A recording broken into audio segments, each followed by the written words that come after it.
देखो पढ़ के क्या लिखा हुआ है। दो को एक्सियल सोलनॉइड है, दोनों की लेंथ एल है। आउटर सोलनॉइड का area of cross section A1 है, number of turns length N1, और corresponding value for inner solenoid is A2 and number of turns N2। मतलब अब इसके हिसाब से A1 एरिया बड़ा है और A2 क्या है, छोटा है। जो हमने डेरिवेशन किया उसमें क्या था, उसमें उल्टा था, ठीक है।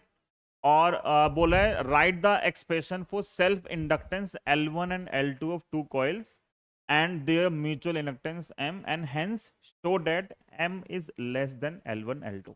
ठीक है, तो 3 मार्क का क्वेश्चन है। मुझे ये पता है, देखो एक सेकेंड, अगर मैं लिखूं L का फॉर्मूला वो था mu nought N² A by L, ये मुझे पता है। और M मैंने अभी डिफाइन किया, कितना होता है, म्यू नॉट N1 N2 पाई R1, क्योंकि मैं लिख सकता हूं एरिया A इंटू L। ए कौन सा एरिया, छोटे वाला एरिया, ये दो हैं।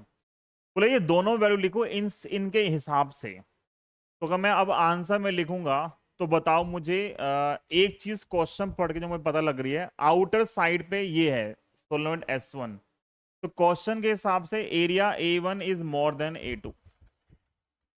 क्वेश्चन के हिसाब से बाहर रख दो, क्वेश्चन के हिसाब से area A1 is more then A2। तो बताओ पहला L1 की वैल्यू क्या होगी उन क्वेश्चंस के हिसाब से।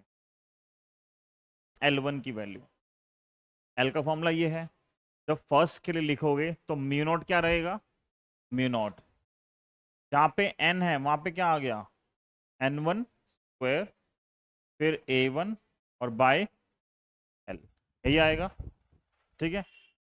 और L2 क्या आएगा, वो आएगा म्यू नॉट, क्या लेंगे,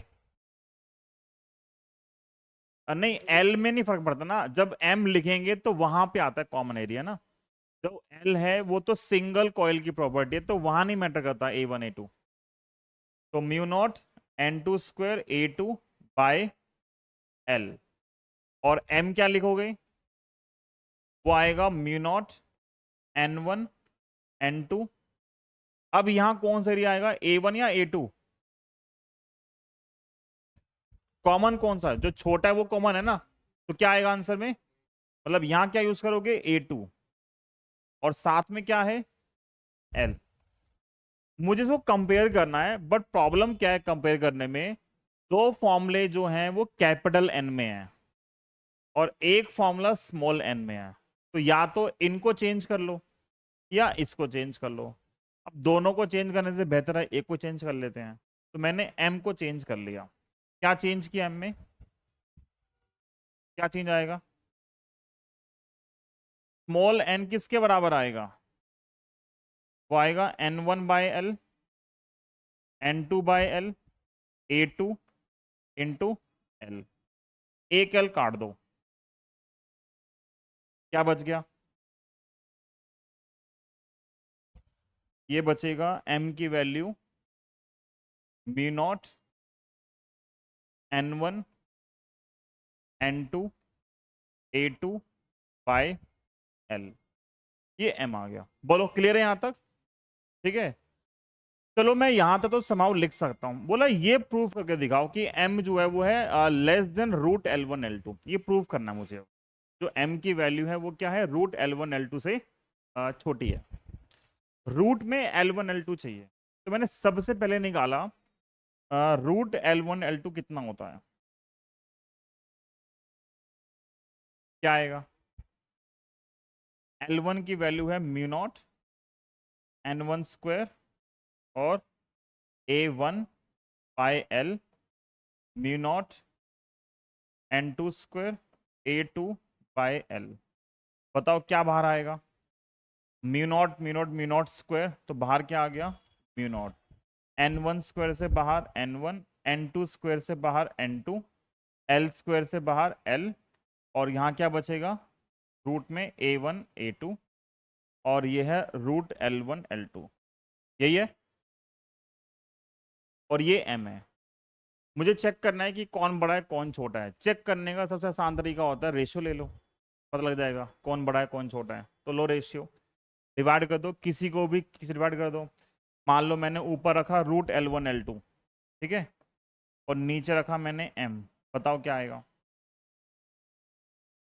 ऊपर रखा ये, नीचे रखा ये, क्या क्या कट गया, μ0 n1 n2 by l cancel हो गया, ये सब कट गया। क्या बचेगा, सिर्फ यहां से बचा रूट में a1 a2, और नीचे से क्या बचा, नीचे से बचा a2। अब बताना है ये रेशियो आएगा वो लेस देन 1 है या मोर देन 1 है, बता पाओगे।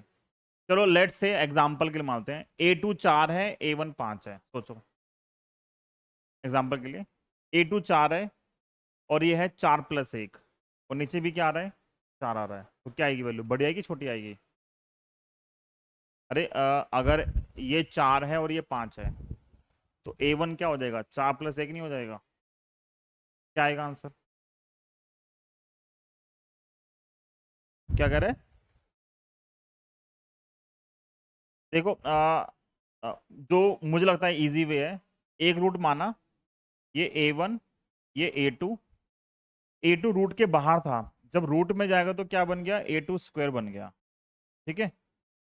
तो क्या कटेगा, एक a2 से एक a2 कट गया, क्या आएगा ये आएगा √a1 बाय a2।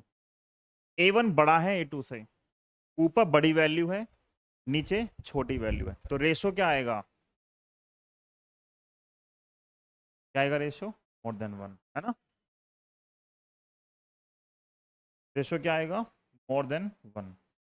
तो इसका मतलब ये हो गया कि √L1 L2 by m is more than 1 और √L1 L2 is more then. इसको में से रिलेट करते हैं किससे, कॉफिशिएंट ऑफ कपलिंग से, ठीक है। अभी देखते हैं उसको, सीबीएसई नहीं पूछता है ज्यादा, पर ये बोर्ड का क्वेश्चन है, देखो